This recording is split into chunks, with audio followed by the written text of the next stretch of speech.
ഇറാനുള്ളിൽ തന്നെ രഹസ്യമായി ഒരു സൈന്യത്തെ ഒളിപ്പിച്ചിരിക്കുകയാണ് ഇസ്രയേൽ. ഏതു മുക്കിലും മൂലയിലും ഒളിഞ്ഞെത്തുന്ന ചാരക്കണ്ണുകൾ. ആയത്തുള്ള അലി ഖമനിയെ എങ്ങനെ വകവരുത്തി എന്ന ചോദ്യം ഇന്നും IRGC ഉയർത്തുന്നു. അതീവ സുരക്ഷയോടുകൂടി അതീവ രഹസ്യമായി നടത്തിയ നീക്കങ്ങൾ അതെങ്ങനെയാണ് ഇസ്രയേൽ നോക്കിക്കണ്ടത്? തൊട്ടു പിന്നാലെ ഇപ്പോൾ അലി ലാരിജാനിയുടെ മരണം. ഇതിന് പിന്നാലെയാണ് IRGCക്ക് സംശയം ബലപ്പെട്ടതും ഇസ്രയേൽ നടത്തുന്ന ഈ നീക്കങ്ങളെ, മൊസാദ് നടത്തുന്ന ചാരപ്രവർത്തനത്തെ അതീവ അപകടകാരി എന്ന് വിശേഷിപ്പിച്ചിരിക്കുന്നത്. എന്തിനേറെ പറയുന്നു, ഖമനേയിയുടെ മനസാക്ഷി സൂക്ഷിപ്പുകാരൻ എന്നറിയപ്പെട്ട ആൾ പോലും മൊസാദിൻ്റെ ചാരനാണോ എന്ന സംശയമാണ് അലയടിക്കുന്നത്. ആ ഒറ്റുകാരനെ തപ്പി, അതല്ലെങ്കിൽ ആ ഒറ്റുകാർ സൈന്യമാര് എന്നത് തപ്പി ഇറാൻ ആകെ വലയുന്നു. ഇസ്രയേൽ ചാരവലയത്തിൽ കുടുങ്ങി ഇറാനെ സംബന്ധിച്ച് ഒരു രക്ഷയുമില്ലാതെ ചക്രവ്യൂഹത്തിൽപ്പെട്ടിരിക്കുന്ന സാഹചര്യം. അമേരിക്ക ഇസ്രയേൽ സഖ്യത്തിന് ഏറ്റവും വലിയ ഭീഷണി ഉയർത്തിയ തലവൻ കൂടിയായിരുന്നു അലി ഖമനേയിക്ക് ശേഷം അലി ലാരിജാനി. അങ്ങനെയാണ് ഇറാൻ സുരക്ഷാ തലവൻ്റെ തലയെടുത്തതായി ഇസ്രയേൽ പറഞ്ഞതും തൊട്ടു പിന്നാലെ ഇറാൻ അത് സ്ഥിരീകരിച്ചിരിക്കുന്നതും. ഇസ്രയേൽ പ്രതിരോധ മന്ത്രി ഇസ്രയേൽ കാറ്റ്സും ഇക്കാര്യം എടുത്തു പറഞ്ഞതാണ്. തങ്ങൾക്ക് ഏറ്റവും അധികം തലവേദന സൃഷ്ടിച്ച ഒരു വ്യക്തി അതിന്ന് ഭൂമുഖത്ത് നിന്നും ഇല്ലാതായിരിക്കുന്നു. ഇറാന്റെ ആണവ ചർച്ചകൾക്ക് നേരത്തെ നേതൃത്വം നൽകിയിരുന്നത് ലാരിജാനി ആയിരുന്നു. ശക്തമായി ഈ നീക്കങ്ങളെ എതിർത്തിട്ടുണ്ടായിരുന്നതും ലാരിജാനി ആയിരുന്നു. അതുകൊണ്ട് ലാരിജാനി ഈ ഭൂമുഖത്ത് ജീവിക്കാൻ അർഹനല്ല. ദേശീയ സുരക്ഷാ കൗൺസിൽ സെക്രട്ടറി കൂടിയായിരുന്ന ലാരിജാനിയുടെ വധത്തിന് പിന്നാലെ ഇറാനിൽ വൻതോതിൽ തന്നെയാണ് പ്രത്യാക്രമണത്തിനുള്ള സജ്ജീകരണം ഒരുക്കിയിരിക്കുന്നത്. ഇറാന്റെ അധികാര ഇടനാഴികളിലെ ഏറ്റവും സ്വാധീനമുള്ള ഒരു വ്യക്തി കൂടിയായിരുന്നു ഇദ്ദേഹം. അലി ഖമനേയിക്ക് ശേഷം ഇറാനിലെ പ്രമുഖനായി അറിയപ്പെട്ട ഒരു വ്യക്തിയെ കൂടിയാണ് ഇസ്രയേൽ ഇപ്പോൾ കൊല ചെയ്തിരിക്കുന്നത്. ഇസ്രയേലും ഇറാനും തമ്മിൽ ഏകദേശം 1000 കിലോമീറ്റർ വരെയാണ് ദൂരമുള്ളത്. ഈ സാഹചര്യത്തിലാണ് മിസൈലുകൾ ഉപയോഗിച്ചുകൊണ്ടുള്ള ആക്രമണത്തിൽ, വ്യോമമേഖലയിലൂടെയുള്ള പഴുതുകൾ ഉപയോഗിച്ചുള്ള ആക്രമണത്തിൽ ഇങ്ങനെ നിരവധി നേതാക്കളുടെ തലയെടുത്തുകൊണ്ടിരിക്കുന്നത്. ഇരു രാജ്യങ്ങൾക്ക് തമ്മിൽ അതിർത്തികളില്ല, പക്ഷേ വമ്പൻ ചാര ശൃംഖലയാണ് ഇതിനുള്ളിൽ അവർ നടത്തുന്നത്. ഇറാനുള്ളിൽ തന്നെ ഒരു വലിയ സൈന്യത്തെ ഇസ്രയേൽ പണ്ടേ ഒരുക്കി നിർത്തിയിരിക്കുന്നു എന്നുള്ളത് പരസ്യമായ രഹസ്യം തന്നെയാണ്. കാരണം നമുക്കറിയാം, പേജർ ആക്രമണങ്ങൾ മുൻപ് 2 വർഷങ്ങൾക്ക് മുൻപ് സംഭവിച്ചത്. അന്ന് ഒരേ സമയം ആയിരക്കണക്കിന് പേജറുകൾ പൊട്ടിത്തെറിച്ച് ഹിസ്ബുള്ള നേതാക്കൾ അടക്കം കൊല ചെയ്യപ്പെടുന്ന ഒരു സാഹചര്യത്തിലേക്ക്, അപകടം പറ്റുന്ന രീതിയിലേക്കൊക്കെ തന്നെ പോയപ്പോൾ എങ്ങനെയാണ് അതിനുള്ളിൽ ഇസ്രയേൽ നുഴഞ്ഞു കയറിയത്? ഈ തരത്തിൽ ഇറാനുള്ളിൽ തന്നെ പല ശാസ്ത്രജ്ഞരെയും പല സാഹചര്യങ്ങളിലും അവർ ആണവ സമ്പുഷ്ടീകരണം അതിൻ്റെ ആയുധ ഗ്രേഡിലേക്ക്, മിസൈൽ ഗ്രേഡിലേക്ക് എത്തുന്ന സാഹചര്യത്തിൽ അവരുടെ ഒക്കെ തന്നെ തലയെടുക്കുന്ന രീതിയിൽ പ്രിസൈസ് അറ്റാക്ക് നടത്തുന്നത് എങ്ങനെയായിരുന്നു? ഇറാനുള്ളിൽ ഓരോ നേതാക്കളെയും എങ്ങനെ വകവരുത്തുന്നു? അവരുടെ A to Z കാര്യങ്ങൾ, അവർക്കുള്ള പ്രണയങ്ങൾ പോലും മൊസാദ് കണ്ടെത്തുമെന്നുള്ളതാണ് യാഥാർത്ഥ്യം. ഇറാൻ നേതൃത്വത്തിലെ പ്രമുഖരെയൊക്കെ തന്നെ ചാരപ്പണിക്ക് ഉപയോഗിച്ചുകൊണ്ടാണ് ഇസ്രയേൽ ഈ കൊലപാതക പരമ്പരകൾ നടത്തിയതെന്നാണ് നിലവിൽ നമുക്ക് പല റിപ്പോർട്ടുകളിലൂടെയും മനസ്സിലാക്കാൻ കഴിയുന്നത്. ഇറാൻ നേതൃത്വവും ഇത് തുറന്ന് സമ്മതിക്കുന്നതാണ്. പല സാഹചര്യത്തിൽ തന്നെ ഇസ്രയേൽ ചാരന്മാരെന്ന് സംശയിച്ചുകൊണ്ട് ഇറാനിയൻ പൗരന്മാരെയും മറ്റ് രാഷ്ട്രങ്ങളിലെ പൗരന്മാരെയും ഒക്കെ തന്നെ പിടികൂടുന്നതും വധശിക്ഷയ്ക്ക് വിധിക്കുന്നതും ജയിലിലടയ്ക്കുന്നതും ഒക്കെ നാം കണ്ടതാണ്. മൊസാദിൻ്റെ സ്പൈ എന്നറിയപ്പെടുന്ന ഒരു വ്യക്തി, എന്നാൽ അത് ഖമനേയിയുടെ മനസാക്ഷി സൂക്ഷിപ്പുകാരനാണെന്ന് പറയുമ്പോഴാണ് അമ്പരപ്പ് ഏറെ വർദ്ധിക്കുന്നത്. ലോകം തന്നെ നടുങ്ങിയ സംഭവമായിരുന്നു. എങ്ങനെയാണ് അലി ഖമനേയിയെ കൊലപ്പെടുത്തിയത്?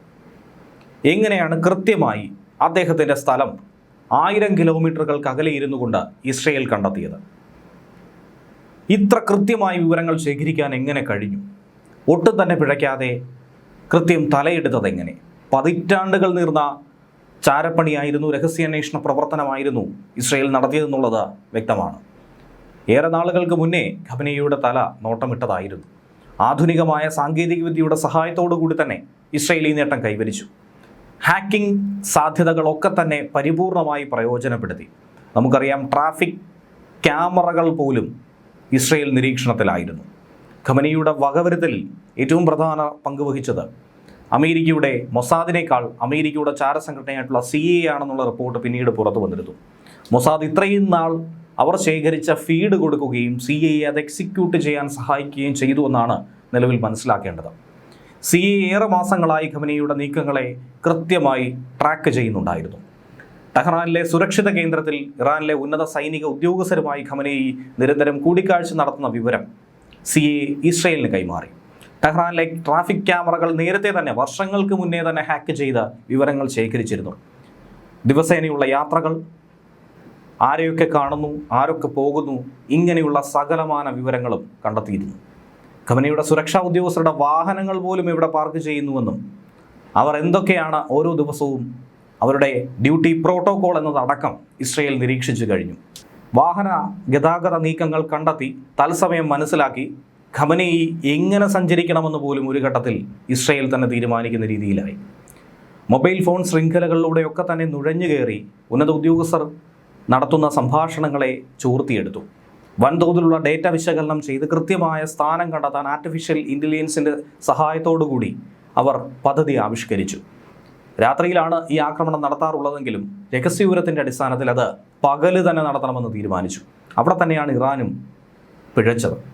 രാത്രി ആക്രമണമായിരിക്കും ഇസ്രയേലിൻ്റെ ഭാഗത്തു നിന്നും ഉണ്ടാവുക എന്ന് കരുതിയെങ്കിൽ പോലും രാത്രികാലങ്ങളിൽ നേതാക്കൾ സുരക്ഷിതമായ രഹസ്യ കേന്ദ്രങ്ങളിൽ മാറും, അതല്ലെങ്കിൽ വ്യത്യസ്ത സ്ഥലങ്ങളിൽ ഉറങ്ങാൻ തിരഞ്ഞെടുക്കും. പക്ഷേ പകൽ സമയം ഒരു 9:40 എന്ന് പറയുമ്പോൾ ഇത്തരത്തിലുള്ള ഒരു തയ്യാറെടുപ്പുകളും സജ്ജീകരണങ്ങളും ഒരുപക്ഷെ അവരുടെ പക്കൽ ഉണ്ടാകില്ല. കൃത്യമായ വിവരം കിട്ടിയിരുന്നു. ഉന്നത ഉദ്യോഗസ്ഥർ ഒരു പ്രത്യേക മീറ്റിങ്ങിനായി പോകുന്നു. ഈ വിവരം ഇസ്രയേലിനും CIAയും വേണ്ട രീതിയിൽ തന്നെ ഉപയോഗപ്പെടുത്തി. എല്ലാവരും ഒരേ സ്ഥലത്തെത്തുന്നു എന്ന് മനസ്സിലാക്കി. രാത്രിയേക്കാൾ നല്ലത് പകൽ സമയം തന്നെയാണ്.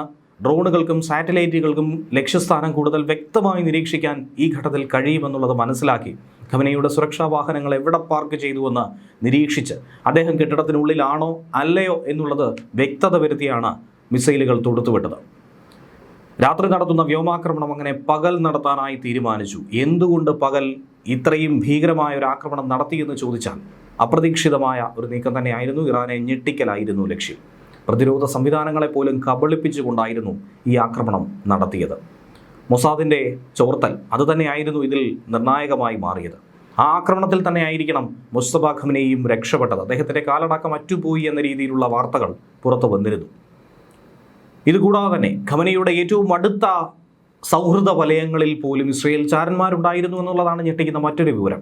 കൃത്യമായ വിവരം ഖമനയുടെ ഏറ്റവും അടുപ്പക്കാരനായിട്ടുള്ളൊരു മിലിറ്ററി കമാൻഡർ തന്നെ പുറത്തുവിട്ടുവെന്നാണ് ടൈംസ് ഓഫ് ഇസ്രയേൽ പറയുന്നത്.